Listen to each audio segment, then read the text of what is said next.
This is my sunniest bed, guys, and in this one I want to grow asparagus. I've never grown it.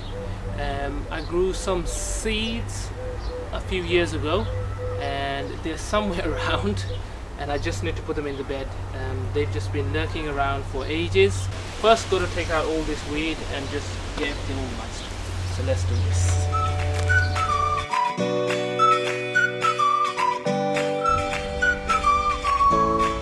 Hello little froggy, how you doing? You okay? See if you can get him to move. Give him a little tickle. Hello, tickle, tickle. Tickle, tickle, tickle you. Tickle you, tickle, tickle, tickle, tickle, tickle, tickle, tickle, tickle, tickle, tickle. Come on in. Jump. I want to see you jump. Alright buddy, I won't bug you anymore. See ya.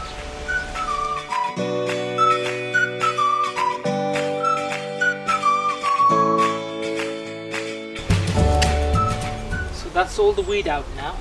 Now time to give the soil a turn and see what other roots we find, weed roots underneath, and deal with them. Okay guys, so here it goes.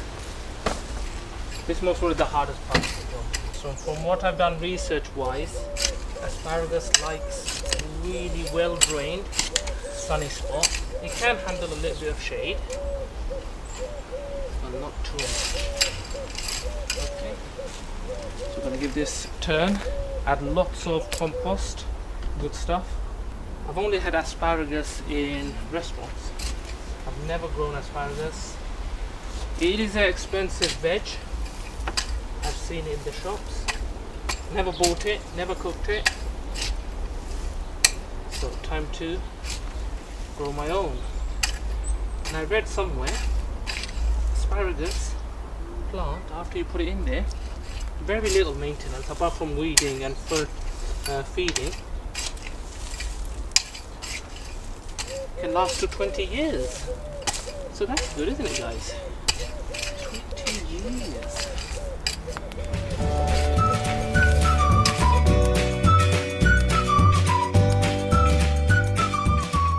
The weeding is all done and the compost has been, the soil has been turned, nicely loosened. Now I'm going to go and grab the plants, a compost mix, and I'll tell you what I've got in there and I'll show you how to put these in. So here's my compost mix. What I've got here is 50% homemade compost, garden compost, 50% multi-purpose compost, and also I've added lots and lots of fishbone and blood fishbone fertilizer. Okay, so now I'm really chuffed and pleased with these. I grew these from seed, these asparagus. They're about 2 to 3 years old and they've been well looked after. They've got a good root system underneath. A lot of people grow asparagus with bought dried crown.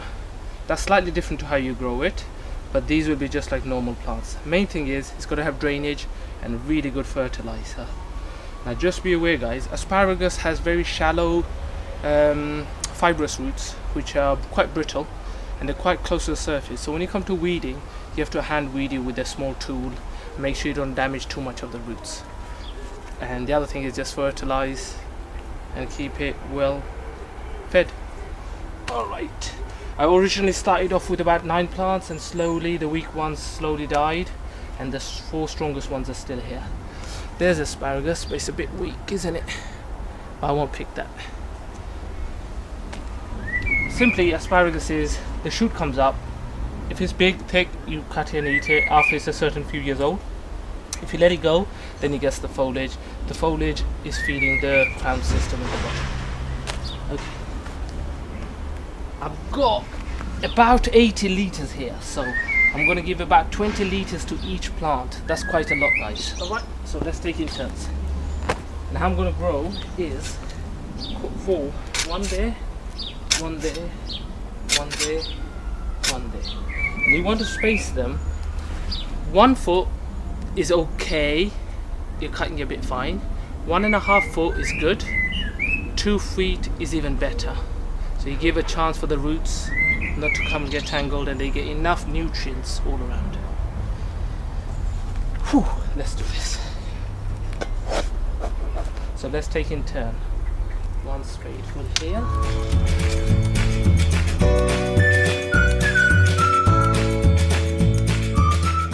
We're going to really mix that into the soil.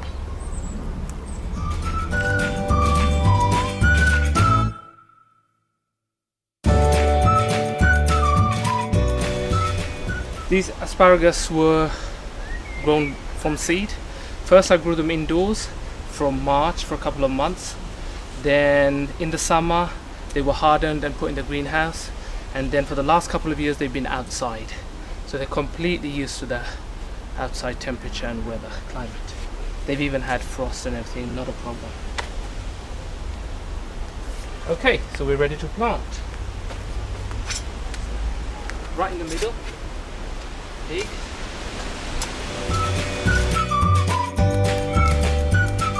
So we got good roots there.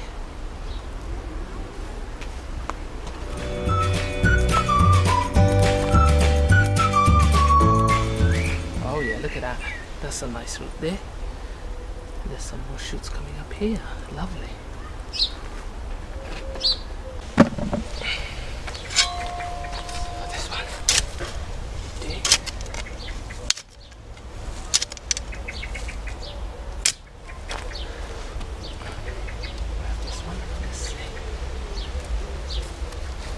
Oh yes, lovely. Look at that, lovely roots. Nice, thick, healthy roots. Some good stuff.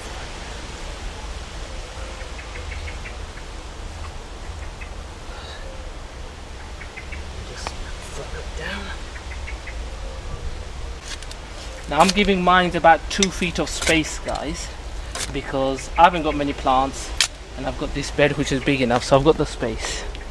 If I had another 2 plants, then obviously they would have had a little bit less.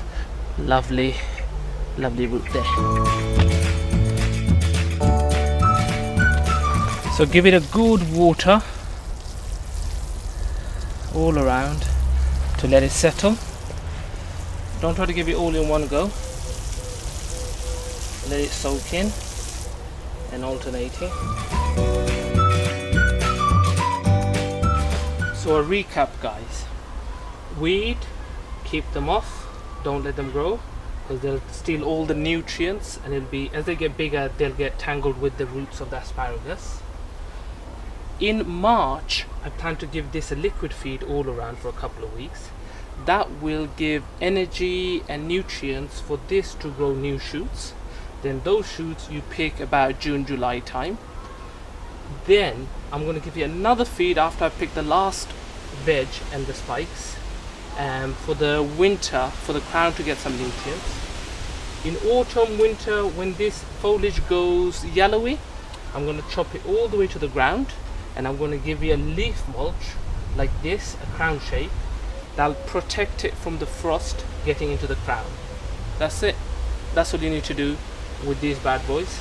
And I look forward to showing you guys me picking my first asparagus in this lovely garden and see how it goes. Thanks for watching, guys. Keep an eye, subscribe. You know what to do if you want to follow. Also, I'm sure you're curious to know how these come along. Thank you so much for watching, guys. Catch you soon. Bye now.